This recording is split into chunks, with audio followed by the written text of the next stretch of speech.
Halo rekan-rekan profesional maupun mahasiswa dimanapun Anda berada. Ya, untuk topik kali ini kita akan membahas seminar yang saya bawakan di Kalbis Institute Jakarta. Ya, dengan judul Dampak Wabah COVID-19 terhadap penerapan PSAK terkini berbasis IFRS dalam laporan keuangan, yaitu PSAK 8, 14, 48, 68, dan 71. Ya, jadi seminar ini saya bawakan pada hari Sabtu, ya, tanggal 16 Mei jam 12.50 sampai dengan jam 15 secara online untuk para mahasiswa dan dosen di Kalbis Institute Jakarta. Oke, kita mulai saja dengan topik kita, ya.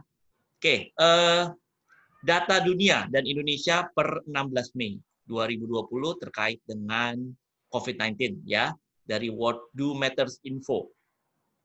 Oke, di data dunia ya per 16 Mei 2020 bahwa terdapat 4,6 juta kasus, ya, di mana total kematian adalah 308.000 sekian.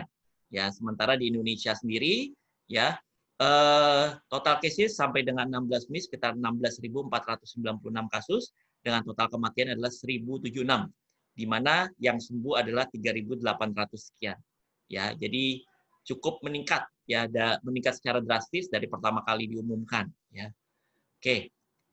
Nah, di sini kita melihat berita-berita bahwa Pak Jokowi atau presiden kita ya tetapkan corona bencana nasional ya. Apa kira-kira dampak dari COVID-19 ini? Ya karena ini merupakan bencana nasional, ya apa dampaknya? Kalau kita lihat banyak di berita-berita gitu ya. Oke, bahwa Presiden Joko Widodo menetapkan virus corona atau COVID-19 sebagai bencana nasional dengan terbitnya Kepres nomor 12. Ya, Direktur Indef yang menilai penerapan status ini merupakan pertanda banyaknya sendi-sendi perekonomian tanah air yang akan lumpuh. Oke. Nah, di sini kita melihat ya, ini bukan hal yang asing lagi bahwa seorang ayah bekerja dari rumah gitu ya. Seorang anak ya yang harus sekolah dari rumah dan ibu yang harus mengajarkan anaknya ya untuk belajar ya dan harus mengirim rekaman-rekaman ke pihak sekolah atau guru gitu kan. Oke. Dan tidak asing lagi juga kita melakukan meeting secara online gitu ya. Oke, bahkan belajar semua secara online ya, kita share materi secara Excel gitu ya, semuanya lewat online. Nah, gambaran-gambaran seperti ini tidak aneh lagi atau tidak asing lagi sebagai new normal dalam kehidupan kita. Ya, oke. Pandemi corona ya merebak di saat perusahaan-perusahaan serta kantor akuntan publik sedang mengalami peak season, gitu ya. Kita tahu bahwa sekitar bulan Maret April itu kan memang sedang peak-peaknya gitu ya, sedang rame-ramenya ya pekerjaan audit maupun akuntan. Ya dalam rangka pembuatan dan audit laporan keuangan tahun 2019. Ya, terlebih lagi terdapat 3 PSAK signifikan, yaitu PSAK 71, 72 dan 73 yang menggantikan banyak PSAK sebelumnya. Nah, ini ada 3 PSAK penting gitu ya yang berlaku efektif 1 Januari 2020. Dan ini pas sekali dengan pas sekali dengan adanya COVID-19. Oke, di berita-berita juga kita lihat bahwa dampak corona, ya OJK longgarkan batas waktu laporan keuangan dan RUPS, ya di mana penyampaian laporan tahunan itu yang biasanya paling lambat 30 April ya menjadi 30 Juni 2020. Ya, selain itu juga RUPS boleh digelar secara daring atau secara online. Oke, selanjutnya IAI sendiri mengeluarkan pedoman yang bisa dijadikan rujukan oleh entitas bisnis dalam menyusun laporan keuangan di tengah masa pandemi coronavirus. Pedoman ini dikeluarkan untuk memastikan bahwa entitas dapat menjaga konsistensi penerapan SAK ya atau standar akuntansi keuangan.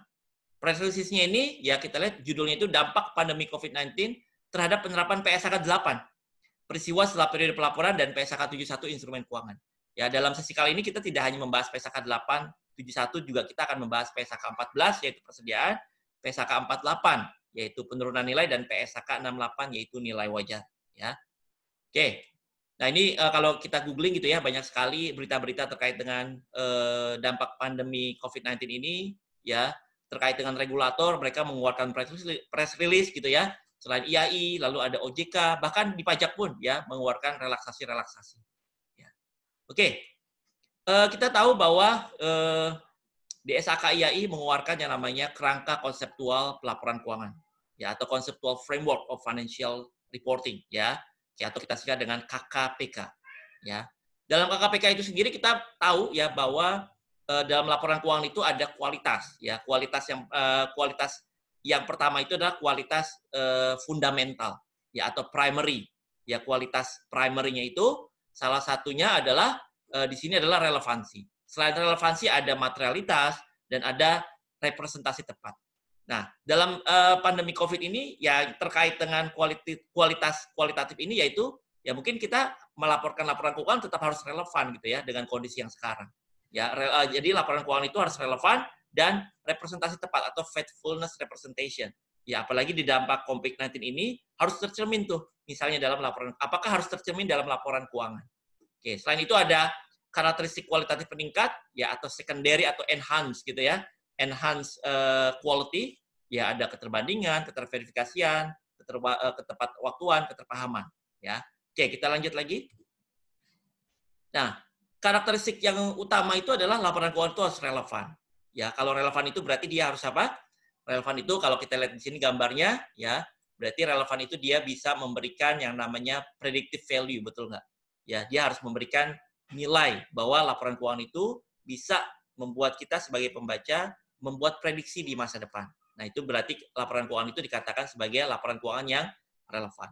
Selain itu juga laporan keuangan dikatakan relevan apabila ya dapat terkonfirmasi. Nah, ini gambarnya misalkan dia memastikan gitu ya bahwa ada pesawat baling-baling dan kapal laut gitu ya, dia mengkonfirmasi apakah betul adanya. Jadi, suatu laporan keuangan dikatakan relevan apabila dia memiliki nilai predictive value dan juga dapat terkonfirmasi.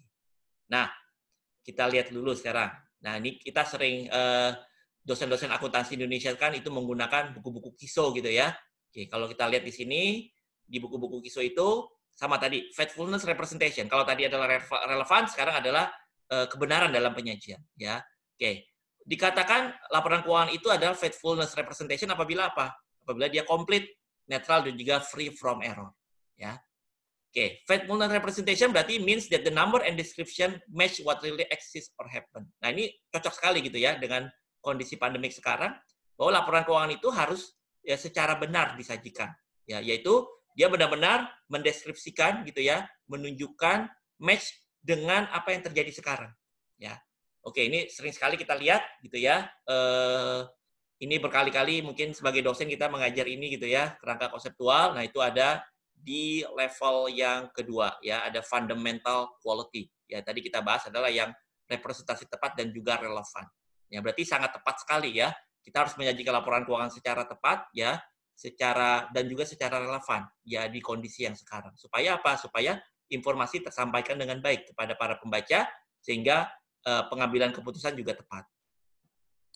Oke, kapan sebenarnya corona pertama kali masuk RI gitu ya kalau kita lihat di berita-berita. Indonesia pertama kali mengkonfirmasi kasus COVID-19 ya pada Senin 2 Maret ya 2020. Saat itu presiden kita mengumumkan ada 2 orang Indonesia terjangkit virus corona yaitu perempuan berusia 31 tahun dan ibu berusia 64 tahun. Kita lihat dari mulai tanggal 2 Maret sampai dengan tadi data 16 Mei ya, peningkatannya sangat drastis ya, dari 2 orang menjadi sekitar 16.000 ya. Oke. Masih di dari buku KISO gitu ya. Nah, sekarang kita bahas di PSAK 8. Peristiwa setelah periode pelaporan. Even after the reporting period atau subsequent event. Ya, kalau kita lihat di sini ya bahwa misalnya kita lagi menyiapkan laporan keuangan 1 Januari 2019 sampai dengan 31 Desember 2019. Nah, lalu misalnya laporan keuangan itu baru terbit, baru akan diotorisasi tanggal 31 Maret. Ya, kita tahu bahwa berarti antara tanggal 31 Desember 2019 sampai tanggal 31 Maret 2020 itu adalah subsequent event. Ya, atau subsequent event period. Ya, di mana ya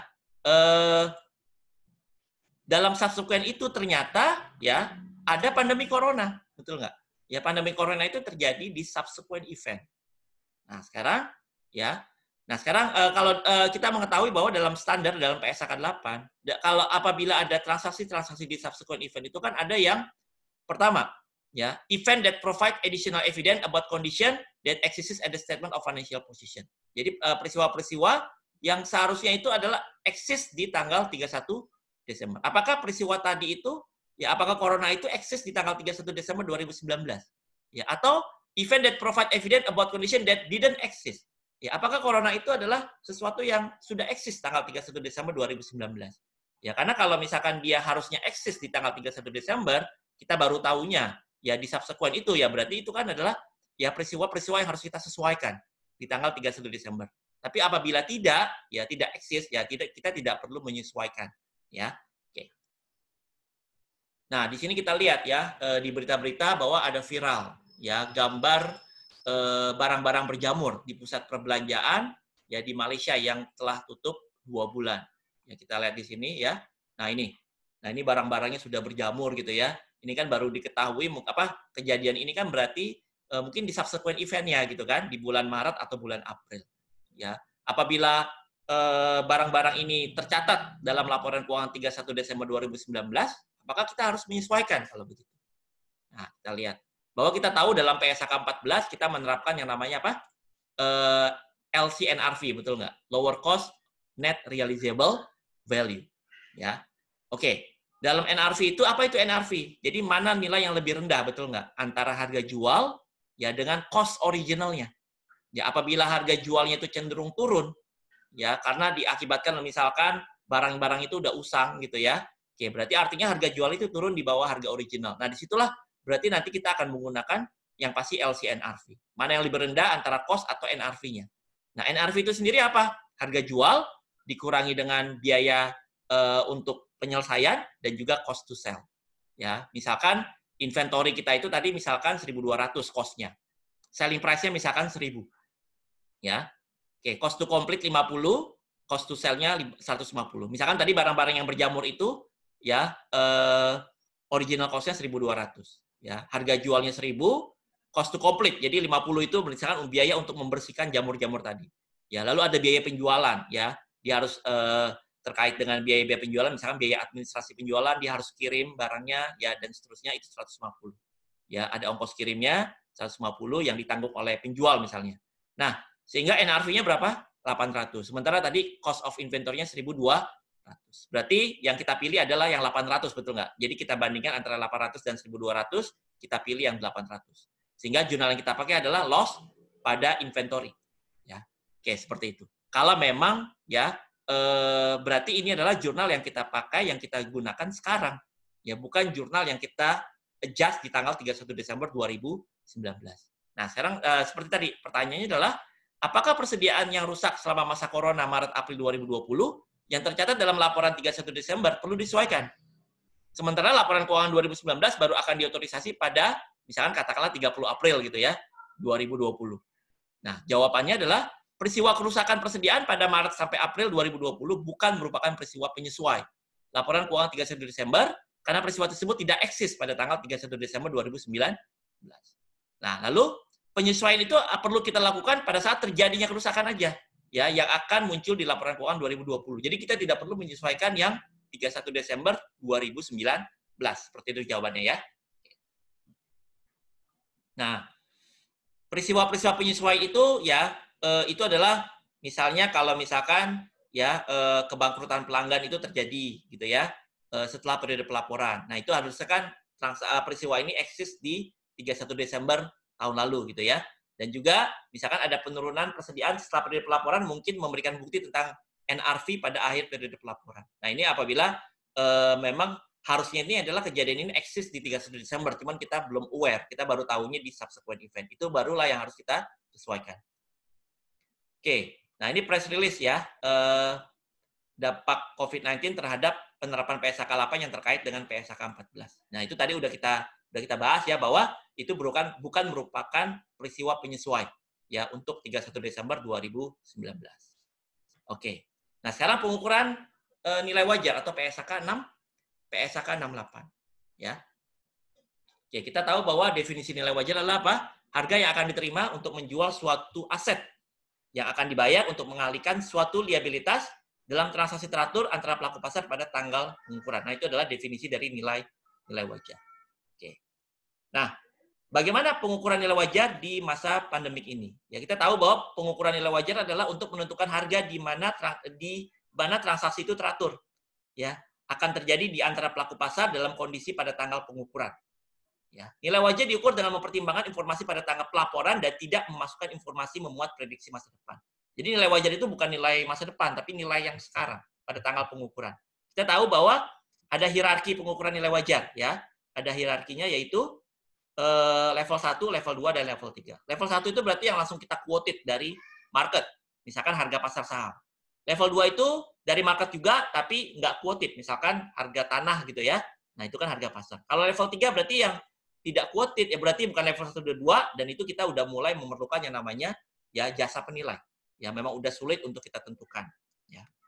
Oke. Nah, di paragraf 67, paragraf 68, PSAK 68, paragraf 77 bahwa harga kuotasian di pasar adalah bukti yang paling andal dari nilai wajar dan digunakan tanpa penyesuaian apapun. Ya, jadi kalau harga kuotasian itu tersedia, ya, jadi dalam PSAK 68 itu tidaklah tepat untuk melakukan penyesuaian atas harga kuotasian atau mengabaikan transaksi yang menghasilkan harga kuotasian, kecuali jika transaksinya tersebut adalah transaksi yang tidak teratur. Nah, di sini kita anggap bahwa ya tidak tepat bahwa entitas menyimpulkan bahwa seluruh transaksi di pasar yang mengalami penurunan volume atau tingkat aktivitas sebagai transaksi tidak teratur. Transaksi semacam ini dianggap teratur hampir di semua situasi. Jadi, dampak pandemi COVID ini dengan adanya tren penurunan ya di harga kuotasian misalnya gitu ya. Nah, berarti itu kita anggap sebagai transaksi yang teratur. Jadi, tidak perlu kita sesuaikan lagi.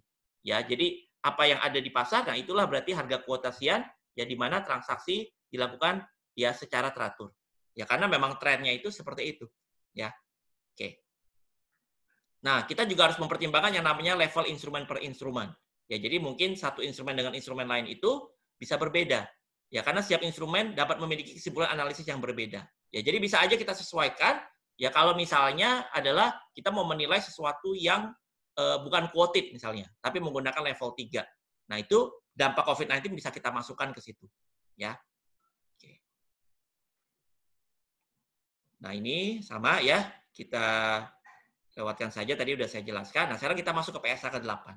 Oke, bahwa PSAK 8 tidak menyusun laporan keuangan dengan dasar kelangsungan usaha. Jika setelah periode pelaporan diperoleh bukti kuat bahwa entitas akan dilikuidasi. Nah, sekarang banyak sekali, misalkan di bulan Maret, April ini, banyak perusahaan-perusahaan startup misalnya gitu ya, yang mau dilikuidasi.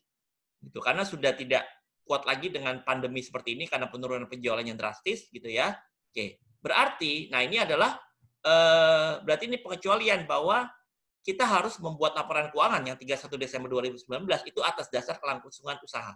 Ya, yaitu artinya itu berarti transaksinya atas nilai-nilai transaksi yang tidak teratur, yaitu nilai yang seperti dalam tanda kutip dipaksakan.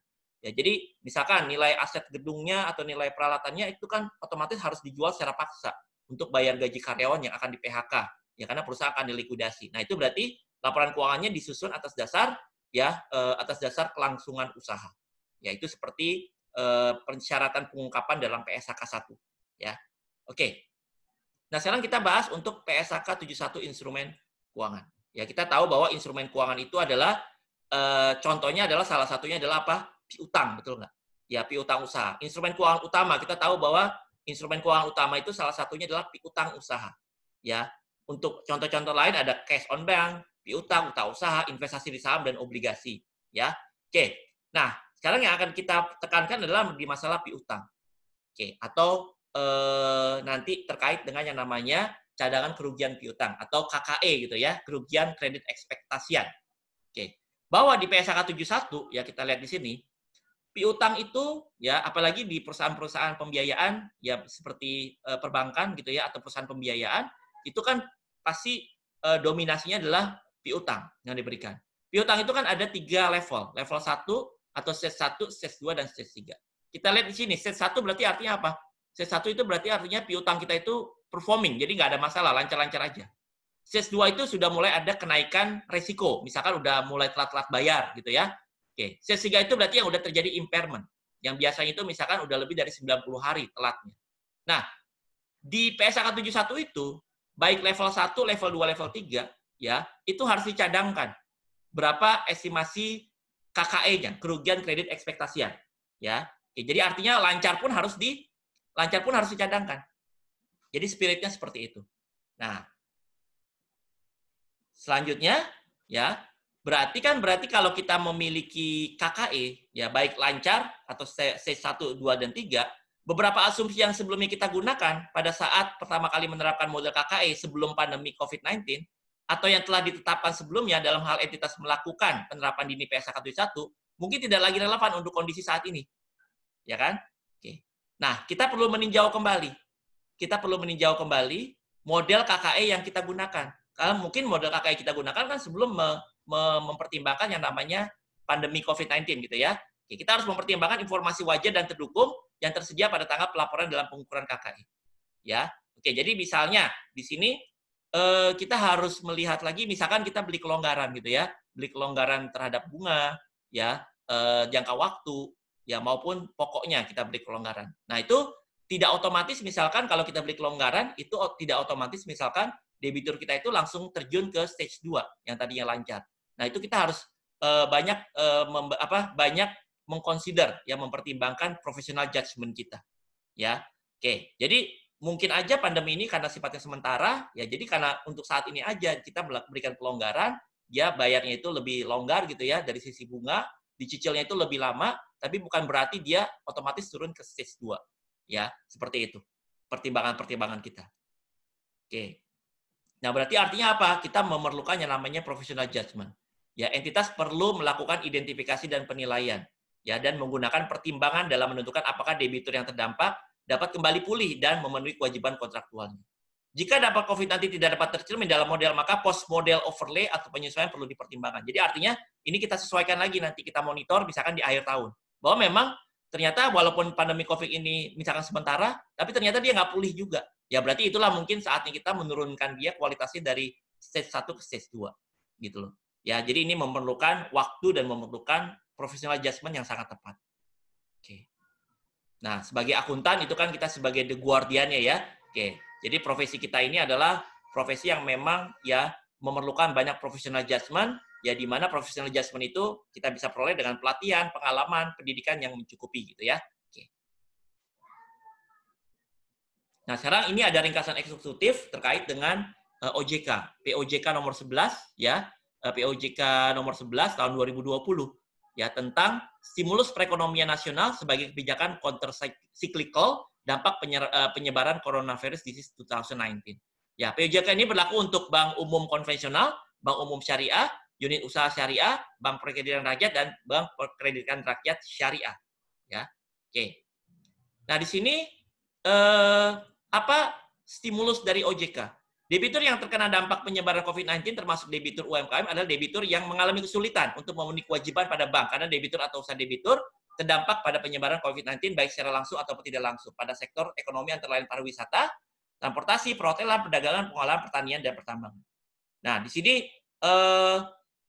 OJK memberikan stimulus ya supaya ekonomi tetap berjalan gitu ya. Oke, di sini ada penilaian kualitas kredit dan juga peningkatan kualitas kredit. Ya, tanpa melihat batasan atau dengan melihat batasan plafon sesudah dengan 10 miliar. Oke. Di sini apa aja sih restrukturisasinya? Yaitu ada penurunan suku bunga, perpanjangan jangka waktu, pengurangan tunggangan pokok, pengurangan tunggangan bunga, penambahan fasilitas kredit, dan konversi menjadi misalkan modal sementara. Nah, ketentuan ini berlaku sejak diundangkan sampai dengan 31 Maret 2021. Nah, di sini dibilang menggolongkan debitur yang mendapatkan skema tadi dalam stage 1. Jadi kita tidak perlu menurunkan dia ke dalam stage 2. Dan tidak diperlukan tambahan cadangan CKPN atau cadangan kerugian penurunan nilai. Seperti itu ya.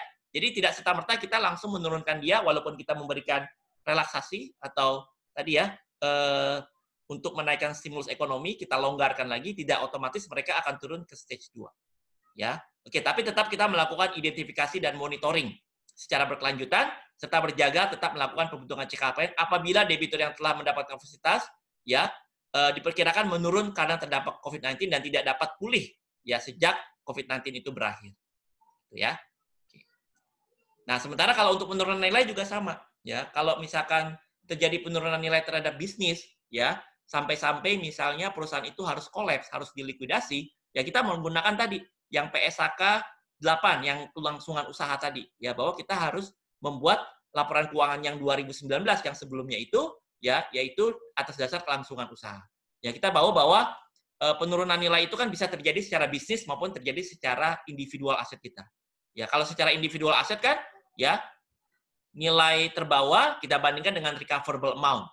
Ya, recoverable amount itu kan berarti nilai terpulihkan gitu ya. Kita lihat aja contohnya misalnya. Kalau carrying amount kita terlalu besar, berarti artinya nilai terbawa kita itu terlalu besar.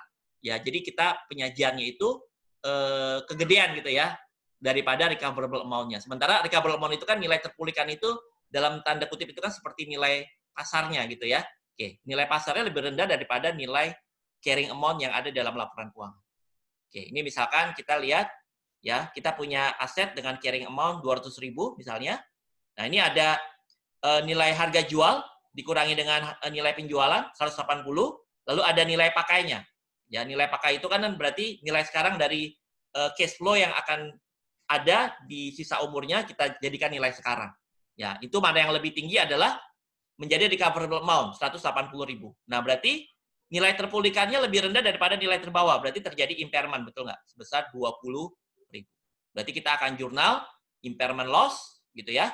Oke, pada accumulated depreciation dari equipment. Nah, ini kalau misalkan impairment ini terjadi secara individual aset. Nah, sekarang pertanyaannya apakah aset tetap yang mengalami penurunan nilai selama masa corona yang tercatat dalam laporan 31 Desember perlu disesuaikan. Sementara laporan keuangan 2019 baru akan diotorisasi pada 30 April. Jawabannya adalah peristiwa penurunan nilai pada Maret-April bukan merupakan peristiwa penyesuai. Ya, karena peristiwa tersebut tidak eksis pada tanggal 31 Desember 2019.